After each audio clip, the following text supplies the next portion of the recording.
අයබෝවන් යාළුවනේ මම අද ඔයාලට කියලා දෙන්න හදන්නේ කරවිල තිත්ත නැතුව කොහොමද මිරිසට වියාගන්නේ කියලා. අපි බලමු කොහොමද ඒක හදාගන්නේ කියලා. මුලින්ම කරවිල ගෙඩිය සෝදලා අපි කපා ගමු. ඔයාලත් කපා ගන්නකොට ලොකු කෑලි නැතුව සාමාන්‍ය පොඩි කෑලි වගේ වෙන්න කපා ගන්න.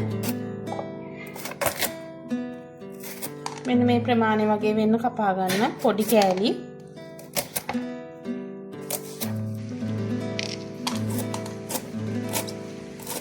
ගොඩ දෙනෙක් කරවිල උයනකොට තිත්තයි කියනවා. ඔයාලා මෙහෙම හදලා බලන්න. පොඩ්ඩක්වත් තිත්ත නැහැ.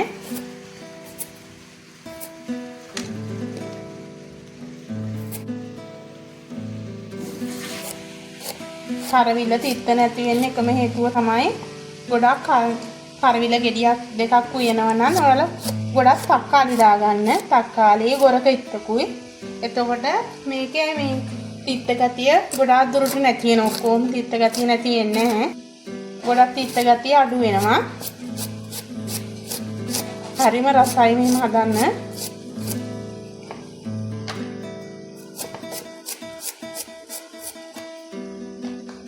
මම සුදු ලුණු අරන් තියෙනවා. සුදු ලුණු දෙකට පියලි කරලා තමයි මම දාගන්නේ. හීනයට කපා ගන්නෑ. ලොකු කෑලි තමයි දාගන්නේ. මේ ප්‍රමාණය කෑලි වගේ දාගන්න.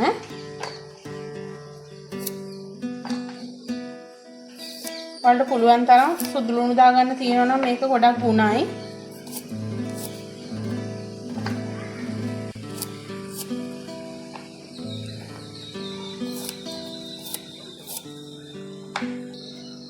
ඔයාලගේ ගෙදර බෙදපු 3-5කුට තියෙනවා නම් ඔයාලා ඒව ටිකක් එකතු කරගන්න.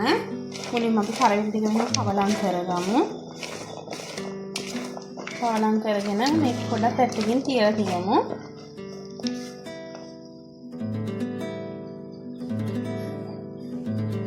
මුලින්ම මම සාත්තියට තෙල් පොඩ්ඩක් වෙන්න එකතු කරගන්නවා. අපි මේකනේ මිටිකිරි දාන හින්දා තෙල් ගොඩක් දාගන්න ඕනේ නැහැ. පොඩ්ඩක් විතර එකතු කරගත්තාම ඇති. ඊට පස්සේ අපි කපාගත්ත සුදු ලුණු කරපිංචා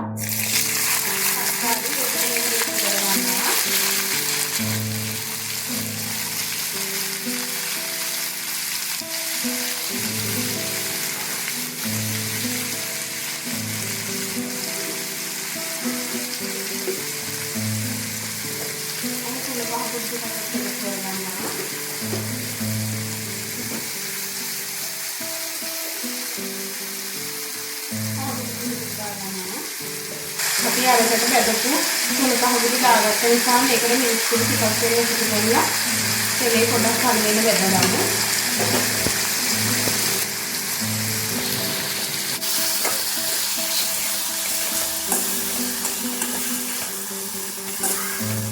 වෙලාවක් මේක තෙලේ ටෙම්පරාදු කරගමු.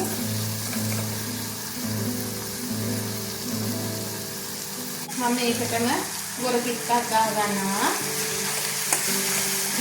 දැන් මේකට එකතු කරගමු අපේ කරවිල ටික. දැන්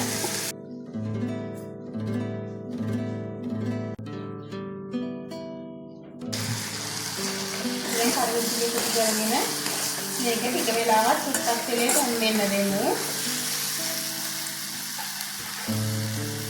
අපි එළම මුළු ටික එකතු කරගමු.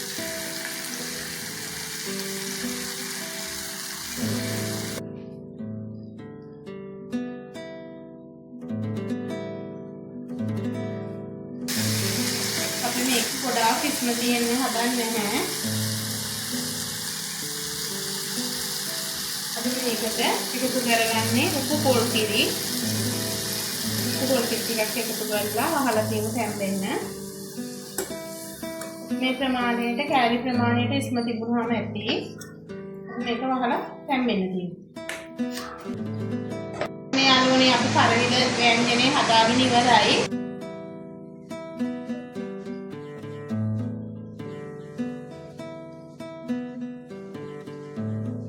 ඔයාලට පේන ඇති කරවිල ව්‍යංජනේ රස පාට තියෙනවා. බබාලා හම්බුනහම අම්මලට ගොඩක් දුරට දෙන්නේ කරවිල ව්‍යංජනේ එහෙම කිරියෙරෙන්න. මේ වගේ ඒ කටියට හදලා දෙන්න. හරිම ගුණයි හරිම රසයි. නැවත මේ වගේ වීඩියෝ එකකින් හම්බෙමු. සුබ දවසක්.